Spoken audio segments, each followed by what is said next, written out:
দীর্ঘদিনের রাজনীতি করছেন, হঠাৎ করে তৃণমূল ছেড়ে দিলেন? তৃণমূল আমি তো ছাড়তে চাইনি।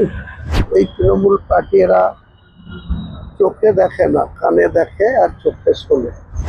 মমতা ব্যানার্জির বাড়িতে গিয়ে বসে থেকেছি কালীঘাটে, 1.5 ঘন্টা 2 ঘন্টা করে বসে থেকে একটু দেখা করবো, কি আমার অপরাধ, কেন আমাকে বহিষ্কার করা হলো সেটুকু বলার সুযোগ দেয়নি। এই ইন্দ্রনীল সেন বের করে দিয়েছে আমাকে বাড়িতে। দিদিরা মুখে বলে মামাটি মানুষের নেত্রী, তিনি কটা মামাটি মানুষের সঙ্গে দেখা করেন আজকে বলুন? মমতা ব্যানার্জির কাছে কেউ বলার কোনো স্কোপ নাই, তার আমলারা বলবে, তার আমলাদের কথা শুনে উনি আমলার দাবি করি একটা সরকার চালায়। এটাই দুঃখের। আর কি বলে, হঠাৎ করে আদর্শ কি করে পরিবর্তন হয়? আদর্শের কোনো পরিবর্তন তো হয়নি।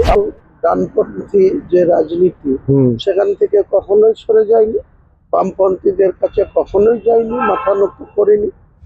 তিনার যারা সেনাপতি মুর্শিদাবাদ জেলায়, তাদের কথা শুনে আমাকে ববি হাকিমকে দিয়ে, মুর্শিদাবাদের 2জন নেতাকে দিয়ে, এমএলএকে দিয়ে আমাকে সাসপেন্ড করেছে।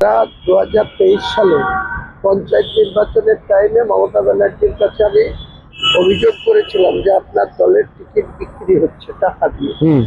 2 লাখ টাকা পঞ্চায়েতের টিকিট, পঞ্চায়েত সমিতির 5 লাখ, এটা শাওনি সিংহ রায় এবং অপূর্ব সরকাররা এবং আপনাদের আইপ্যাকের লোকরা মিলেমিশে বিক্রি করছে। তো ওনার কাছে বললেও কোনো সুরাহা হয়নি, শুভেচ্ছা পাওয়া যায়নি।